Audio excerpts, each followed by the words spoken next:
Hey folks, this is Jake Davis with a ranking video for you tonight. Over the last month and a half, I went over the 93-year history of the Academy Awards, and I ranked every single film to ever win Best Picture, decade by decade, and it was quite the endeavor and quite fun at the same time. So after dropping nearly a full century of cinematic knowledge on you fools, I decided what better way to officially conclude it than with ranking the top, all 8 Best Picture nominees for the 2021 Academy Awards ceremony, which is happening this Sunday night. I have seen all the films.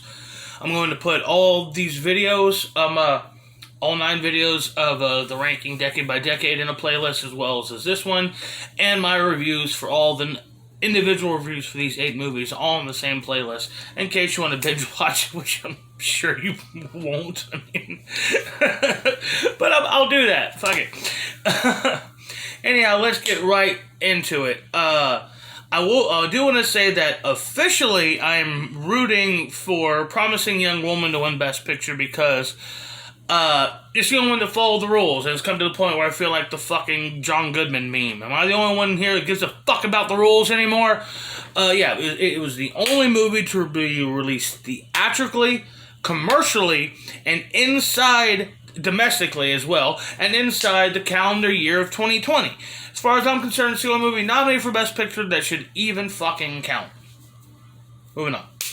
So let's rank them. Number 8, I'm going to say Mank, directed by David Fincher, starring Gary Oldman, Amanda Seyfried, Lily Collins, and Charles Dance. This movie is also nominated for director, actor, supporting actress, original score, cinematography, art direction, costume design, sound, and makeup, and I hope it doesn't win shit. This is about Herman Mankiewicz. He breaks his leg, he's a drunk, and he's kind of like put in this like little dark hole of a place to focus on writing Citizen Kane, and while he basically just spends his whole time sitting around whining and being drunk, he breaks down and writes it in the last 2 weeks. I don't give a shit about this movie. Considering this was Fincher's follow-up to the best film of the last fucking decade, Gone Girl, I was very, very disappointed. What the fuck's wrong with my beard here? Man, it looks like I got a fucking bald spot in my beard, but it's just a white. I'm going so fucking gray here, man. I'm starting to look like Santa Claus. Anyhow, oh man, I'm not even 40 yet. What the hell? Anyhow, yeah, I really didn't like this movie. The movie is just more fucking hate propaganda towards the legacy of Orson Welles. I've gone into it before, but it's disgusting, despicable to me. And I love David Fincher. I mean, his films have their own style. They have a trademark look and style to it, like I said, and it's not there. It's not there in this movie. And this movie was a big disappointment and a chore, and it kind of just really rubbed me the wrong way. I don't like this movie, didn't like it at all. And the fact it's nominated for 10 fucking Oscars, plus being just a goddamn Netflix movie, it's just, fuck this movie. Fuck this movie. Moving on. Number 7, Promising Young Woman, directed by Emerald Fennell, or as I will call her from here on out, Green Bean. Starring Carey Mulligan, Bo Burnham, Adam Brody, Alison Brie, Connie Britton, Molly Shannon, Jennifer Coolidge, and Clancy Brown. This movie is also nominated for director, actress, original screenplay, and film editing.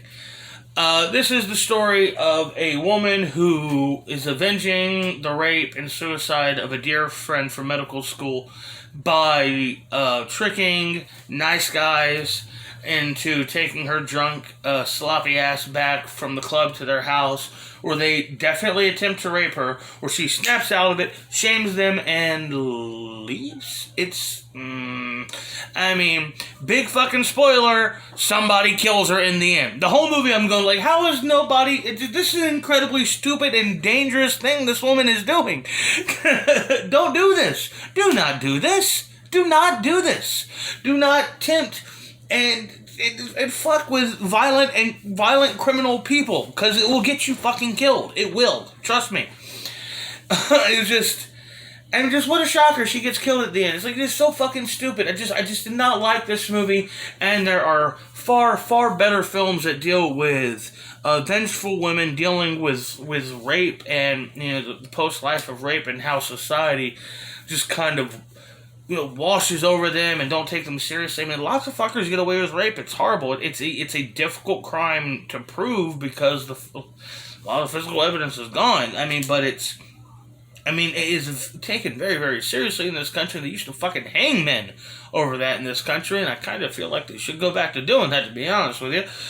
But it's a foolish film. It's a lazy movie, and much like as movies like I forget the name of it, that Rosamund Pike thing, where she plays the bitch throwing people in nursing homes. This fear to make the female leads unlikable. You know what I mean? She's not a killer because she's a woman. We want to make her as likable and relatable and lovable as possible. I think that's bullshit. You look at movies like Miss 45, if you've never seen it. That is literally about a woman who's raped. She buys a fucking gun and starts walking through the park in New York at night just to look for a son of a bitch. She starts some shit so she can plug the motherfucker. And it's a terrific movie. It's a dark, gripping film. But it's far better than this. Excuse me. I forgot the other thing I was about to go off on there.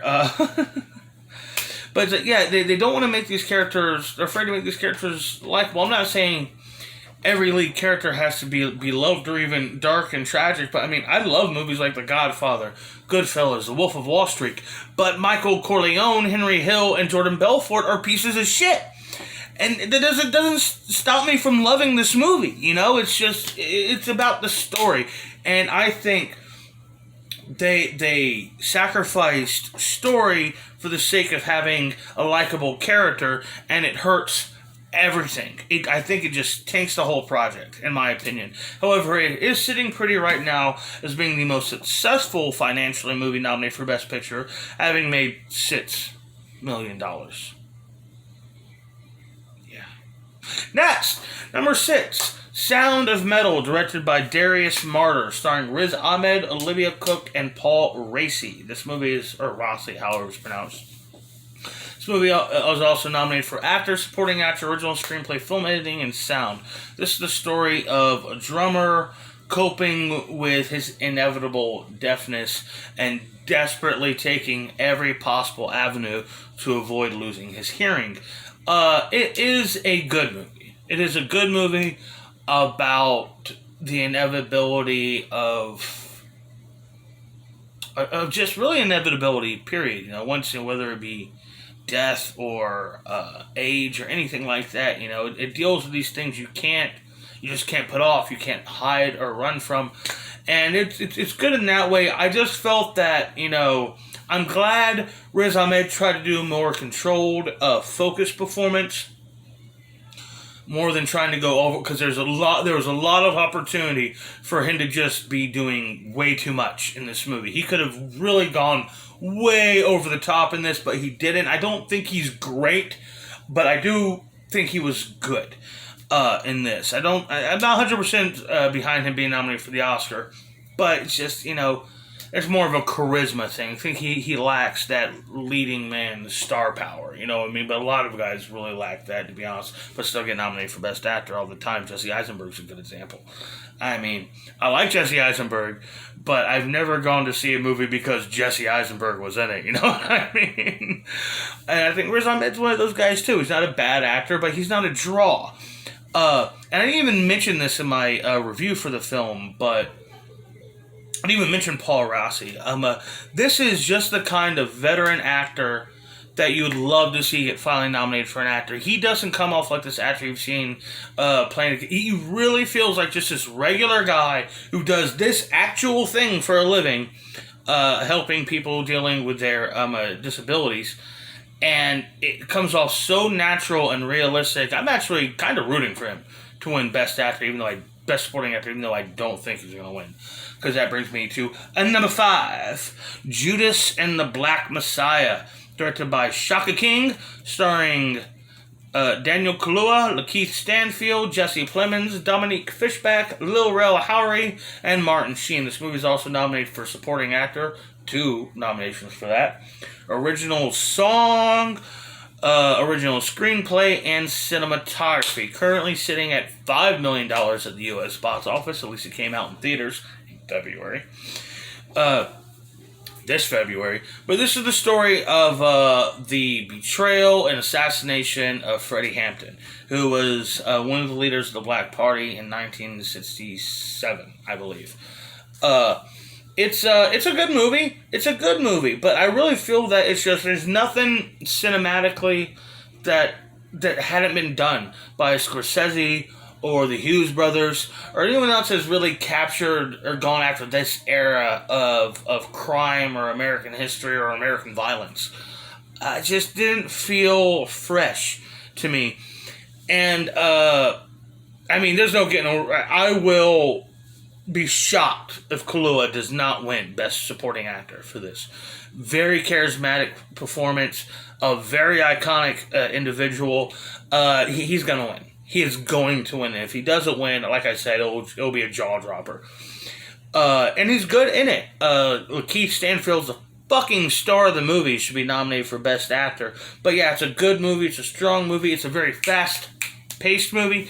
Another great performance by Jesse Plemons.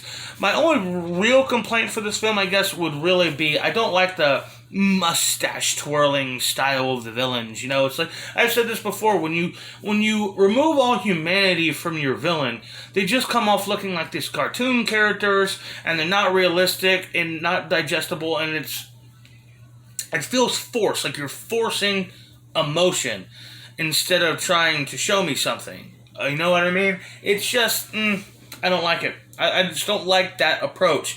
Even though, like I said, this is a good movie. Number 4, No Man's Land. Directed by Zoe Zhao, starring Frances McDormand and David Strathairn. This movie is also nominated for director, actress, adapted screenplay, cinematography, and film editing. And it's currently sitting pretty at $2 million domestically. This is the story of, in the early 20-teens, Frances McDormand loses her job, she loses her husband, and basically becomes a nomad in the American Northwest. And it's nice. I mean, I like this movie.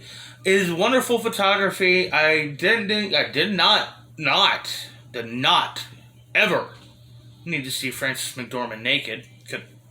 Didn't need that. Just did not need it. And, but I did love the appropriation of real nomads, real people, just kind of not so much playing themselves, but telling their own stories and using their real names. It was all basically playing themselves.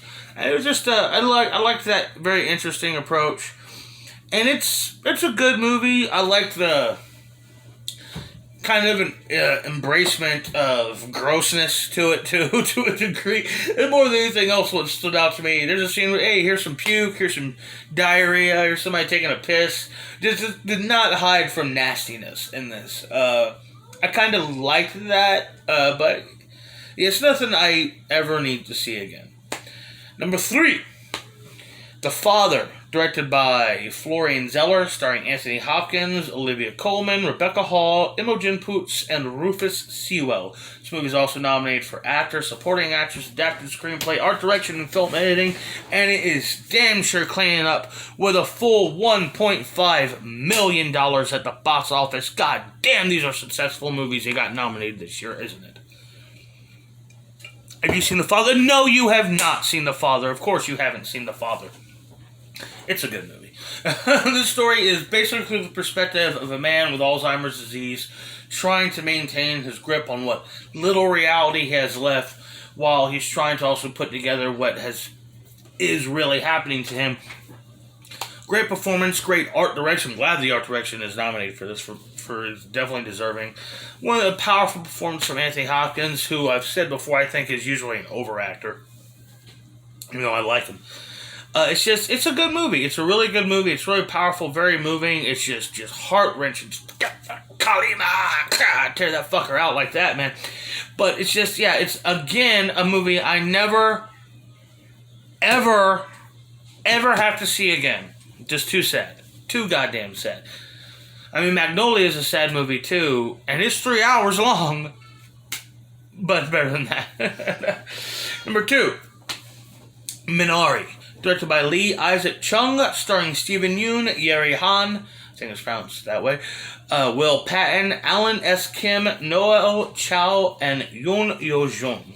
This movie is also nominated for Director, Actor, Supporting Actress, Original Screenplay, and Original Score. And again, a big box office badass with $2 million. How about some love? Who cares about Kong? This is basically the story. This story of a Korean family moves from California to Arkansas to start a farm, and it's just basically the story of the family, their first months and first real struggles there. And a lot of people have kind of written this off movie as just being way too fucking sad, but I'm not really with them. I think it's sad, but I think it's also empowering and inspiring at the end of the film that how the family is stronger than ever, even though the husband and wife through the whole movie are talking about getting a divorce. They don't. They stay together. They're still together at the end of the movie, and strong, like I said, stronger than ever. This movie is about, it's about, strife. It's about struggle. It's about, picking yourself up and, fucking fighting for your life and, and fighting for your dreams. And it's a great movie. It's the most American movie of the year, and it's in Korean. So, I really admire and adore this movie in a lot of ways. And the top 3 here are really great films. The Father is a great movie, but like I said, I never need to see it again. Minari is a great, great movie. But when it comes to number 1, there's only one movie on this list I'm ever going to watch again.